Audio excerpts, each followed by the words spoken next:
নমস্কার বন্ধুরা, নতুন আরো একটা ব্লগে আপনাদের স্বাগতম। মালয়েশিয়ার 4 নাম্বার ব্লগে আপনাদের স্বাগতম। একদিনে আমরা 4টা স্পট ঘুরে ঘুরে দেখেছিলাম। এটা দেখছেন সেটা হলো ফ্রেন্স ভিলেজ। ফ্রেন্স ভিলেজটা খুবই সুন্দর, দেখুন কি সুন্দর করে সাজানো। আর ছেলেকে এখানে দাঁড় করিয়ে ছবি তোলার চেষ্টা করছিলাম, সে ছবি তুলতে তো একেবারেই নারাজ, আর সে ছবি তুলতে চায় না। এই যে হেঁটে আসছিল, তাই একটু ভিডিও করলাম। আর এই যে দেখুন ছেলেটা কত সুন্দরভাবে আছে, আর আমার সামনে চলে আসলো ক্যামেরার সামনে।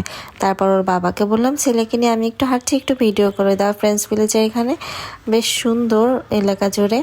আর এই যে দেখছেন পাখি দিয়ে ছবি তোলার জন্য বলছিল এই যে আপু আর ভাইয়ারা, আর ছেলের কোনোই ভয় নেই, ও পাখিগুলো ধরছিল।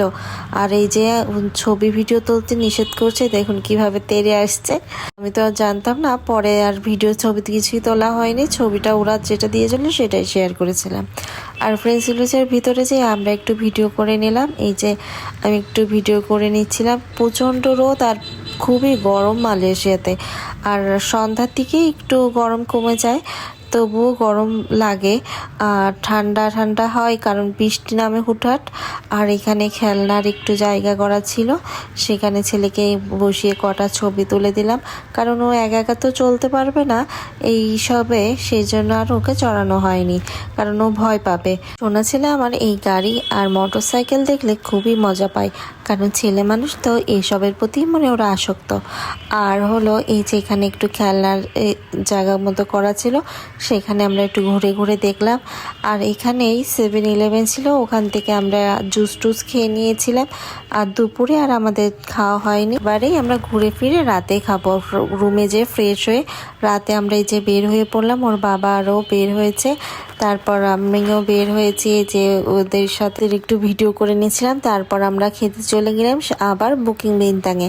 ওখানেই স্ট্রিট ফুডের মার্কেট, মানে ওখানেই ভালো খাবার পাওয়া যায় আমার মতে। আর সেখানেই আমরা চলে গেলাম। আসলে রাতে আমরা যে কদিনই খেয়েছিলাম খাবারের কোয়ালিটি খুবই ভালো ছিল, বেশ ভালোই লেগেছে আমার, একেবারে খারাপ লাগেনি। জুস আমি মাল্টা জুসের পরেই ছিলাম। আর এই যে সোনা ছেলের সাথে আমি একটু ভিডিও করে নিলাম। আর ওকে তো ওখানে গেলে নিজে খেতে দিতে হবে, তাই ও নিজেই খাবে, কি করা যাবে। আর ওখানে একটা ভালো দেখলাম যে সব রেস্টুরেন্টেই এরকম বেবি সিট দিচ্ছে বসার জন্য, তো সেটা আরও ভালো সুবিধা হয়েছে আমাদের। ওর মতো যা খেয়েছে, আমরা নিজেরা নিজেদের মতো খেয়ে নিয়েছি। তারপর ওকে বাসায় যেয়ে খাইয়েছি যা খাওয়ানোর।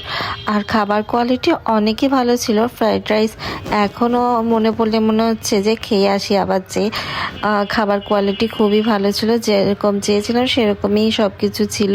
আর আমরা ফ্রাইড রাইসের পরেই ছিলাম, যে কদিন ছিলাম রাতের বেলায় আমরা ভরপেট খেয়েছিলাম। সারাটা দিন এই ঘুরে বেরিয়েছি চারিপাশ, আর খাওয়া দাওয়া তেমন হয়নি, জুস টুস খেয়েই ছিলাম। আর এই যে আমরা খাওয়া দাওয়া শেষ করে আমরা যে হোটেলে উঠেছি তার পাশেই চকলেটের একটা দোকান, সেখানে নিয়ে গিয়েছিলাম ছেলেকে। আর ছেলে ওর দিদির জন্য চয়েস করছিল কোনটা নেবে। আর আমরা একটু ঘুরে ঘুরে দেখছিলাম যে লাস্টের দিনেই এসে শপিংগুলো করব। আর প্রথম দিন শপিং করা হয়নি, কারণ পরে আমার 2 দিন পরে আবার লংখাইতে যাব, ওখানে লাগেজ ভারী হয়ে গেলে সমস্যা, সেজন্য আর কেনা হয়নি, টানাও সমস্যা। আরও ব্লগ আসছে, অপেক্ষায় থাকুন।